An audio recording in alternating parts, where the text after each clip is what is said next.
Un homme tomba dans un trou et se fit très mal. Aïe! Un cartésien se pencha et lui dit « Vous n'êtes pas rationnel, vous auriez dû voir ce trou !» Un spiritualiste le vit et dit « Vous avez dû commettre quelques péchés, hein ?» Un scientifique calcula la profondeur du trou. Un journaliste l'interviewa sur ses douleurs. C'est douloureux, monsieur ? Un médecin lui lança 2 comprimés d'aspirine. Un thérapeute s'assit sur le bord et pleura avec lui. Un optimiste lui dit « Oh, vous auriez pu vous casser une jambe, ça va, tout va bien !» Puis un pessimiste ajouta « Et ça risque d'empirer !» Puis un enfant passa et lui tendit une échelle. Fin de l'histoire. Est-ce que cette courte histoire vous fait penser à une autre histoire un peu semblable dans la Bible ? Comment ? Le Samaritain. Tout à fait, le bon Samaritain, souvent comme cela qu'on le dit. Et donc, comme vous l'entendez, nous démarrons pour l'été une série de messages sur les paraboles de Jésus. Jésus a beaucoup illustré ou utilisé des histoires simples de la vie courante pour enseigner de profondes vérités spirituelles. Le but de Jésus est que nous mettions en pratique les leçons essentielles qu'il veut nous transmettre. Et je prie que toutes ces histoires colorent notre été pour nous ressourcer en Dieu, trouver du repos en lui et être plus semblable à Jésus-Christ. Alors je vous propose maintenant de lire cette histoire, bien sûr avec ce qui vient avant. Luc chapitre 10, nous allons lire les versets 25 à 37. J'attends que vous trouviez ce texte dans vos Bibles ou vos smartphones. Luc chapitre 10, versets 25 à 37.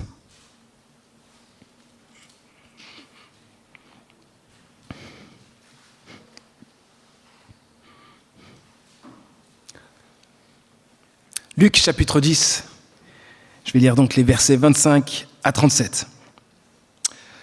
Un enseignant de la loi se leva et posa une question à Jésus pour lui tendre un piège. « Maître, lui dit-il, que dois-je faire pour obtenir la vie éternelle ?» Jésus lui répondit, « Qu'est-il écrit dans la loi ?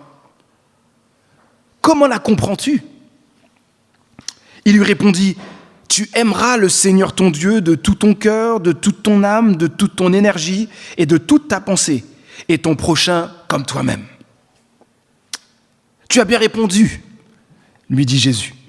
Fais cela et tu auras la vie. Mais l'enseignant de la loi, voulant se donner raison, reprit, « Oui, mais qui donc est mon prochain ?» En réponse, Jésus lui dit, « Il y avait un homme qui descendait de Jérusalem à Jéricho, quand il fut attaqué par des brigands. Ils lui arrachèrent ses vêtements, le rouèrent de coups et s'en allèrent, le laissant à moitié mort. Or, il se trouva qu'un prêtre descendait par le même chemin. Il vit le blessé et, s'en écartant, poursuivit sa route. De même aussi, un lévite arriva au même endroit, le vit et, s'en écartant, poursuivit sa route. Mais un Samaritain qui passait par là arriva près de cet homme. En le voyant, il fut pris de compassion. Il s'approcha de lui, soigna ses plaies avec de l'huile et du vin et les recouvrit de pansements. Puis, le chargeant sur sa propre mule, il l'amena dans une auberge où il le soigna de son mieux. Le lendemain, il sortit 2 pièces d'argent, le remit à l'aubergiste et lui dit « Prends soin de cet homme, et tout ce que tu auras dépensé en plus, je te le rembourserai moi-même quand je repasserai. » Et Jésus ajouta, « À ton avis, lequel des trois s'est montré le prochain de l'homme qui avait été victime des brigands ? C'est celui qui a eu compassion de lui, lui répondit l'enseignant de la loi. Eh bien, va et agis de même, lui dit Jésus. » Fin de cette histoire. À première vue, quand nous lisons cette histoire, nous avons l'impression que le focus de ce qu'enseigne Jésus est l'amour du prochain. Mais vous verrez que Jésus va encore plus loin que cela. Il enseigne quelque chose de bien plus profond. J'aime ce que le pasteur John MacArthur dit avec force. Il dit ceci, « Cette parabole nous est tellement familière que nous risquons de penser la connaître mieux qu'en réalité. Quantité de gens prétendent comprendre parfaitement le contenu du récit et la leçon qu'il est censé véhiculer. Et bien souvent, ils ne le savent pas. L'histoire du bon samaritain n'est pas une simple exhortation à aider les gens dans le besoin. Ce serait la simplifier à outrance, d'affirmer que Jésus soulignait principalement la nécessité de témoigner de la bonté aux étrangers. » Fin de citation. Oh ! À voir cela, on se dit, mais alors qu'est-ce que ça veut dire ? Qu'est-ce que Jésus est en train d'enseigner ? Eh bien, allons-y. Creusons maintenant ce texte. Jésus est avec ses disciples. Il y a aussi des responsables religieux juifs qui sont présents. Peut-être y a-t-il une foule autour de Jésus. Un enseignant de la loi se lève et pose une question à Jésus pour lui tendre un piège. Question, que dois-je faire pour obtenir la vie éternelle ? Même si cette question a pour motivation de tendre un piège à Jésus, c'est la question la plus importante au monde. Et juste à voir cela, je me dis, cela m'amène à me redire cela, je ne comprends toujours pas comment aujourd'hui on peut courir après le succès, le pouvoir, la popularité, le plaisir ou toute autre chose sans se soucier de ce qui se passera après la mort. Trop de personnes essayent de donner des espoirs aux autres, mais sans fondement solide concernant la vie après la mort. Certains disent « Ne te soucie pas de ce qui se passera après la mort. Le plus important est de te donner à fond dans cette vie et de rendre le monde meilleur. » J'entends plusieurs sur Internet le dire. D'autres disent « Après la mort viendra le paradis », comme si tout le monde pouvait aller au paradis, y accéder sans qu'il se passe quelque chose entre nous et Dieu. D'autres encore disent « Après la mort, nous jouirons d'une sieste éternelle ». Ah bon ? Vous avez vu ça où ? Mes amis, nous ne pouvons vivre sans nous soucier de notre éternité. Nous ne pouvons vivre non plus avec de faux espoirs, comme nous avons entendu, et bien d'autres, ou des espérances qui n'ont aucun fondement solide.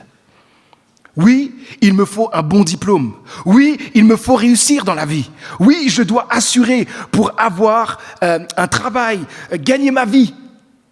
Mais il y a encore plus important que tout au monde, la vie éternelle, la relation avec Dieu. L'enfer est un lieu de tourment éternel. L'enfer est ce qu'il y a de pire au monde. Même dans ce monde, aucune souffrance ne peut égaler l'enfer. Nous avons tous besoin d'échapper à l'enfer et de recevoir la vie éternelle. Et mieux que cela, nous avons besoin de Dieu lui-même. Lui, la source de notre bonheur. Donc la question au-dessus de toute question existentielle, eh bien celle-ci, que dois-je faire pour obtenir la vie éternelle ? Jésus répond à cette question par une autre question. On a l'habitude que Jésus soit comme ça, n'est-ce pas ? Qu'est-il écrit dans notre loi ? Comment la comprends-tu ? L'enseignant de la loi va donner le credo d'Israël, de Deutéronome chapitre 6, verset 5, sur l'amour pour Dieu. Et aussi Lévitique 19, verset 18, sur l'amour du prochain. Et on sait très bien que Jésus avait rattaché ces deux commandements en disant que c'est à la fois le premier et le plus grand, l'amour pour Dieu, mais l'amour pour le prochain, le fait d'aimer notre prochain comme nous-mêmes, c'est semblable à l'autre. Donc l'un ne va pas sans l'autre. Si j'aime Dieu, j'aime aussi mon prochain. Donc les responsables religieux connaissaient bien le résumé de la loi. Et concernant les 10 commandements, c'est intéressant de noter que les 4 premiers commandements concernent l'amour pour Dieu. Et les 6 derniers, l'amour du prochain. Jésus relève que cet enseignant de la loi a bien répondu. Et il lui dit, fais cela et tu vivras. Tu auras la vie.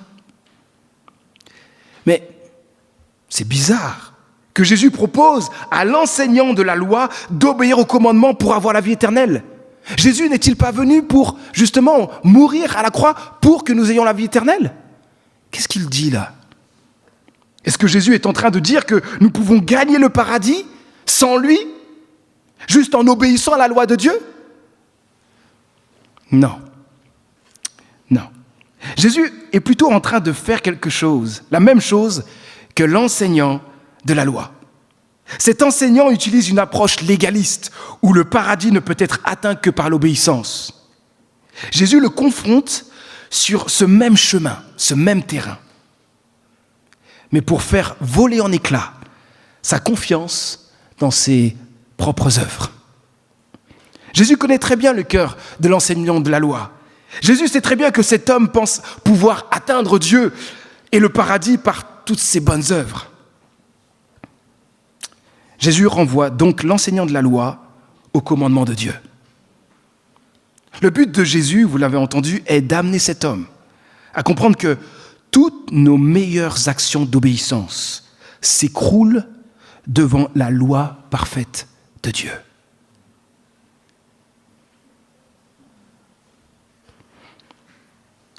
Jésus veut ici détruire l'orgueil de cet homme, l'amener à se rendre compte que c'est impossible d'obéir parfaitement à toute la loi. La loi ne fait que nous amener à prendre conscience de nos péchés. Nous sommes tous coupables. Si la vie éternelle dépend de notre obéissance à la loi parfaite de Dieu, il n'y a aucun espoir pour l'humanité. Aucun. Plus nous essayerons d'obéir à la loi de Dieu, plus nous nous sentirons écrasés par ses exigences. Voici ce que la Bible dit concernant l'impossibilité de nous sauver par la loi de Dieu. La Bible dit dans Romains chapitre 3, verset 20, « Car personne ne sera déclaré juste devant lui, donc devant Dieu, parce qu'il aura accompli les œuvres demandées par la loi. En effet, la loi donne seulement la connaissance du péché. » Après ce que Jésus lui dit, l'enseignant de la loi devrait reconnaître ses insuffisances. Il n'aime pas Dieu comme il le devrait. Il n'aime pas non plus son prochain comme il le devrait. Il aurait dû voir ses propres péchés, s'humilier, se repentir. Voici la suite du texte. Mais l'enseignant de la loi, voulant se donner raison, reprit. « Oui, mais qui donc est mon prochain ?» Le texte nous dit que l'enseignant de la loi veut se donner raison. Il veut montrer à Jésus qu'il est juste, droit, et qu'il a obéi à la loi. Mais pourquoi veut-il se justifier ici? On a l'impression que cet homme n'est pas à l'aise avec la réponse de Jésus. Peut-être a-t-il pris la réponse de Jésus comme une critique de ses propres actes. Peut-être est-il dérangé dans sa conscience. Certainement que l'enseignant de la loi est comme les pharisiens qui étaient davantage préoccupés par leur réputation et de paraître justes devant les autres. Et donc là, il y a une profonde hypocrisie. Et normalement, il devrait plutôt se soucier d'être vraiment juste aux yeux de Dieu. Ça change tout. Paraître bon, droit, juste aux yeux des autres et paraître juste aux yeux de Dieu, c'est pas du tout la même chose. Pour se montrer juste, l'enseignant de la loi amène Jésus sur le débat autour du prochain. Alors, c'est parti, débat. Il veut se donner bonne conscience car selon lui, il sait comment aimer son prochain, c'est-à-dire son compatriote juif. À cette époque, le commandement « aime ton prochain comme toi-même » était mal traduit, mal compris. L'interprétation populaire était « tu aimeras ton prochain et on l'a entendu tout à l'heure, et tu haïras ton ennemi. » Ah bon? L'exigence d'aimer était donc très limitée là. Cette interprétation donnait le droit de ne pas aimer ceux qu'on n'a pas envie d'aimer. J'ai pas envie de t'aimer, c'est trop bien parce que la Bible, elle le confirme. Hein? Oula. Et pour l'enseignant de la loi qui interroge Jésus, le prochain n'est pas son ennemi. Et j'avais encore besoin de mes notes. Car comme beaucoup de juifs de l'époque le pensaient, le prochain ne se limite qu'à la nation juive. Voilà un des dangers qui guettent l'Église, je crois. De rendre les exigences de Dieu plus acceptables, plus réalisables, plus faciles à mettre en pratique. Et je crois que Satan ne cesse d'attaquer l'Église de Dieu en la poussant à interpréter la Bible d'une manière qui l'arrange. Mais agir ainsi, c'est déshonorer Dieu. Je vais maintenant dire quelque chose de très triste. Je constate qu'il y a beaucoup de chrétiens et de pasteurs qui se permettent d'interpréter la Bible pour qu'elle aille dans leur sens, suivent leurs idées, confirment leurs vices. Ils arrangent les textes bibliques pour que ça leur convienne, pour que ça sonne bien dans les oreilles des autres. Combien de chrétiens ont accepté des choses que Dieu a en horreur aujourd'hui? Mes amis, si nous interprétons la Bible sans son contexte, et en dehors du contexte d'une église locale centrée sur l'évangile, nous réduisons la force de l'évangile. Nous réduisons l'autorité de la parole de Dieu. J'ai discuté avec un chrétien qui se complaît pleinement dans sa vie de péché. Est-il vraiment chrétien? Point d'interrogation. Je lui ai donné des textes bibliques qui mentionnent qu'il va dans une mauvaise direction. Je l'ai fait avec beaucoup d'amour. Et pourtant, cette personne était capable de penser que ces textes sont trop anciens et ne sont plus d'actualité. Pour elle, les choses ont changé. Et puis, à un moment donné de la discussion, cette personne m'a dit « Quoi qu'il en soit, Manu, Dieu m'aime et il comprendra. » Oh, ah bon? Mais ça ne se passe pas comme ça. Bien sûr que Dieu nous aime, bien sûr que Dieu est amour, mais pensez que Dieu nous comprendra si nous sommes délibérément dans notre péché et tordons sa parole pour faire ce que nous voulons, c'est très grave. Mes amis, est-ce que la parole de Dieu vous reprend encore aujourd'hui? Est-ce qu'il vous arrive encore aujourd'hui d'être dérangé par certains textes qui mettent le doigt sur votre péché? J'espère que oui. Revenons à notre texte. Jésus répond à la question de l'enseignant de la loi avec une histoire qui va bouleverser la conception juive du prochain et de la loi. Il y a un homme qui descend de Jérusalem à Jéricho. Plusieurs commentateurs sont d'accord pour dire que c'est un juif, parce que l'histoire se déroule dans le pays d'Israël, sur la route désertique qui part de Jérusalem, et on sait que les non-juifs l'empruntaient rarement, et les Samaritains encore plus rarement. On dit que la route qu'il fallait emprunter de Jérusalem à Jéricho était raide, rocailleuse, désertique et extrêmement dangereuse. Elle était souvent peuplée de bandits qui se cachaient dans des grottes ou derrière des rochers. Ce que l'on pouvait craindre de cet homme s'est produit. Des brigands le dépouillent, le déshabillent, le frappent. Ils le laissent nu, à moitié mort, sur le chemin. Pas sûr que quelqu'un le trouve et lui porte secours à cet endroit. Mais heureusement, bonne nouvelle, un prêtre passe par là. Un prêtre et normalement est descendant d'Aaron. C'est un homme spirituel, un sacrificateur qui s'occupe des sacrifices au temple, un enseignant de la loi qu'il connaît par cœur. Donc nous allons certainement voir un modèle de compassion.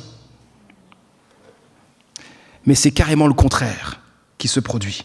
Le prêtre voit l'homme, passe de l'autre côté de la route et continue son chemin. Juste après le prêtre, un lévite arrive. Bonne nouvelle!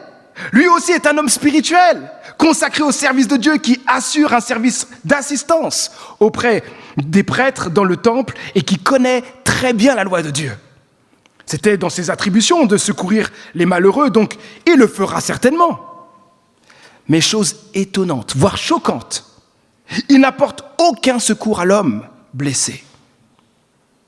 Le prêtre et le lévite ont trouvé bien plus important de ne pas se souiller, ni de devenir impur en touchant l'homme blessé, que de lui porter secours en lui manifestant de la compassion. Le prêtre savait très bien que se souiller en touchant cet homme blessé l'amènerait à un long processus de purification, compliqué et très coûteux. Le lévite, lui aussi, sait très bien qu'il devra suivre des règles de purification s'il touche l'homme, même si ces règles sont moins strictes que le prêtre. On voit ici que les rites sont bien plus importants pour le prêtre et le lévite que de porter secours à cet homme à moitié mort. Maintenant, nous assistons à quelque chose de très fort et difficile à entendre pour l'enseignant de la loi qui écoute cette histoire. Le héros de cette histoire, ce n'est pas un prêtre, ce n'est pas un lévite, ce n'est pas non plus un homme comme cet enseignant de la loi, mais c'est un Samaritain. Waouh!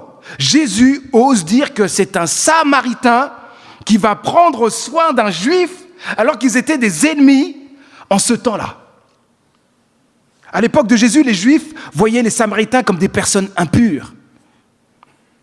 Il y avait de la haine et beaucoup de mépris entre Juifs et Samaritains. Pour l'enseignant de la loi qui écoute l'histoire, l'homme blessé est un sujet de discussion. Pour le brigand, les brigands, il est un objet à exploiter. Pour le prêtre, un problème à éviter. Pour le lévite, un objet de curiosité. On regarde et puis on passe. Seul le Samaritain le traite comme une personne à aimer. Le Samaritain qui passe par là, il est dit ceci, en le voyant, il fut pris de compassion. Il le soigne avec de l'huile et du vin, comme ça se faisait à l'époque. Il met sur ses plaies des pansements, il l'amène dans une auberge à l'aide de sa mule, il pourvoit à sa nourriture, à son repos, à son confort en donnant de l'argent. Il ne le laisse pas seul, mais reste à ses côtés toute la nuit. Il donne à l'aubergiste 2 journées entières de salaire pour que l'homme blessé soit logé et nourri pendant au moins 2 mois. Il s'engage même à payer davantage si nécessaire. C'est comme s'il laissait un chèque en blanc pour le blessé. Le Samaritain sacrifie de son temps et de son argent pour un étranger.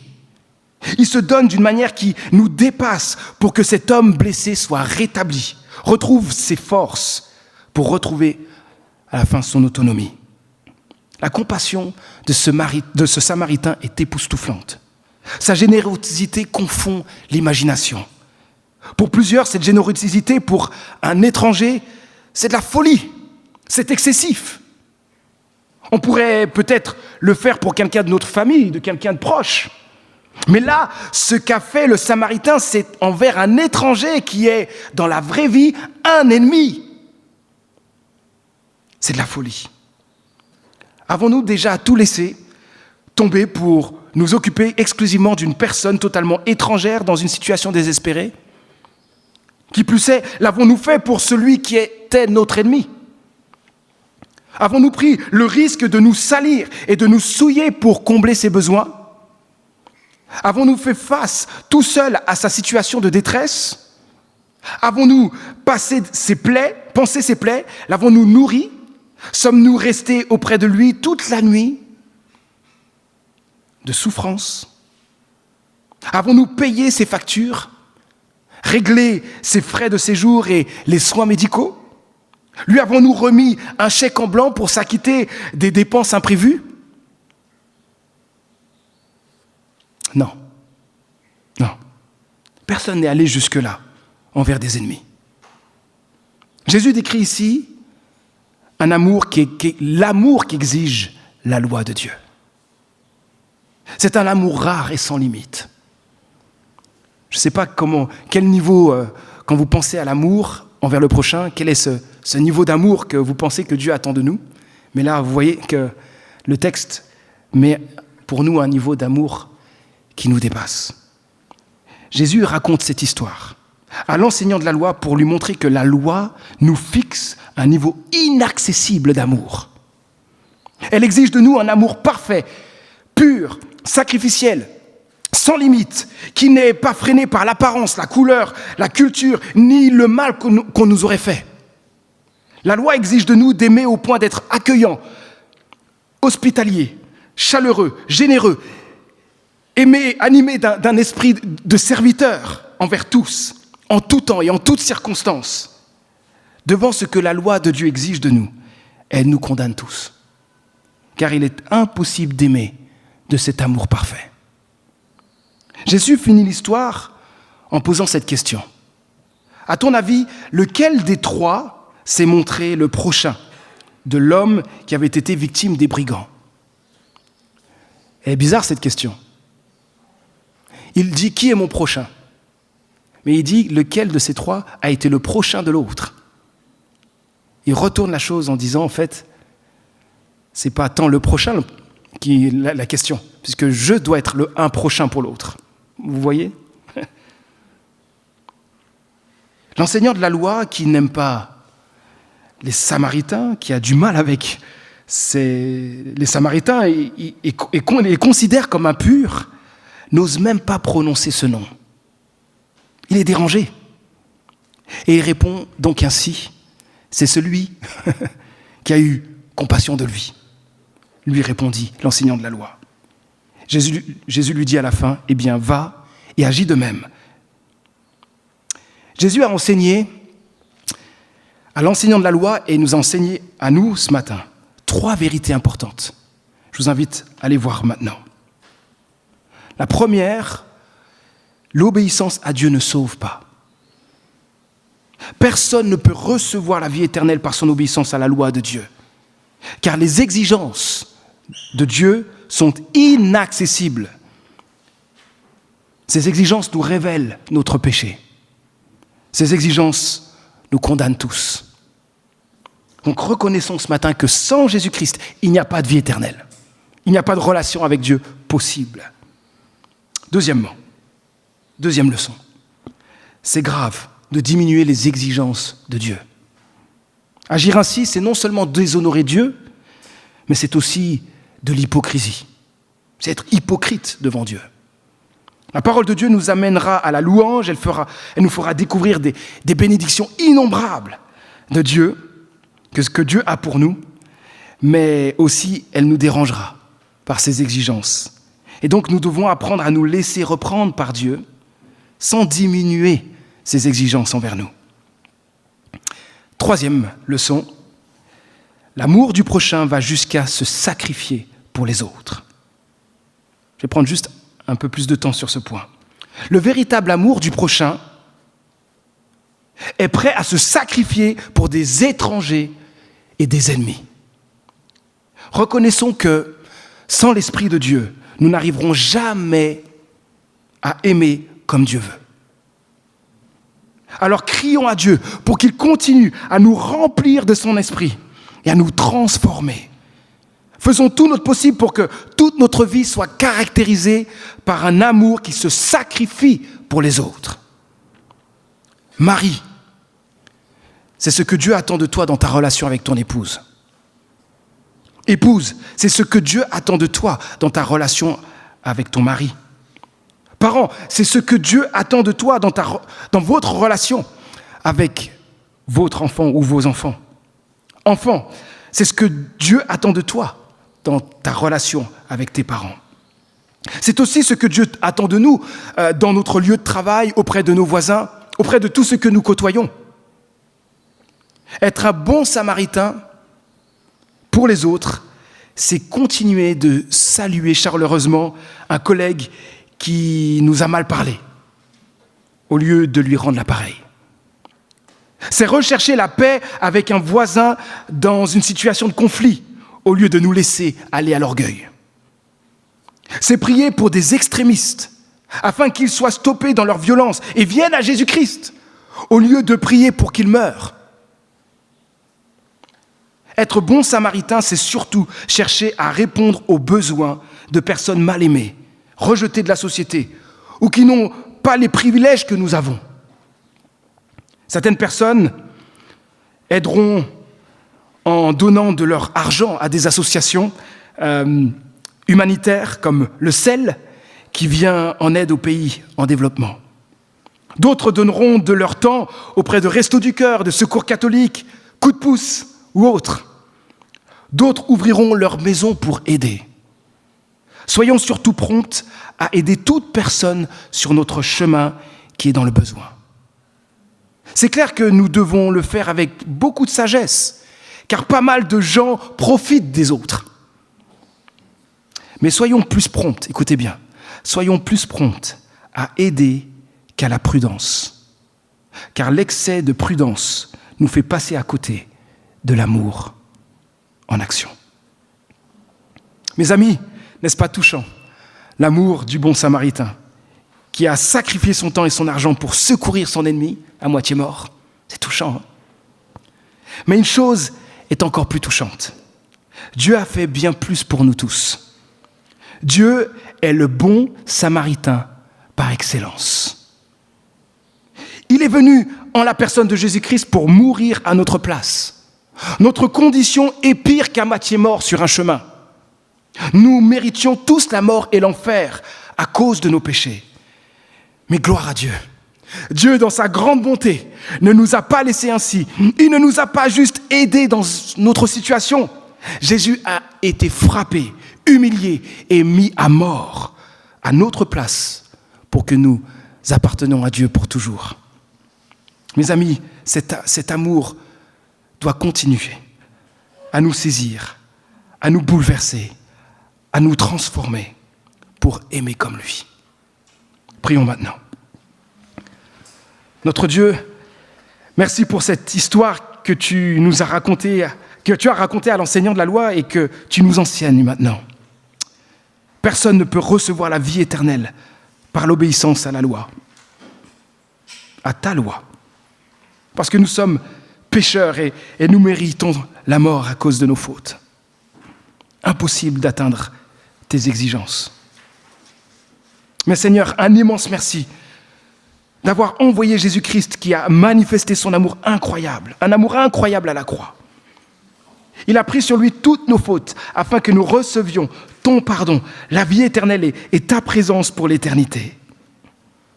Notre Dieu, au travers de ce texte, nous sommes très repris par l'amour envers le prochain que tu exiges de nous. Notre Dieu, aide-nous à aimer tous ceux que nous côtoyons, comme tu nous as aimés. Nous n'y arriverons pas sans la puissance de ton esprit. Alors agis puissamment en nous. Merci pour ton œuvre en nous. Au nom de Jésus-Christ. Amen.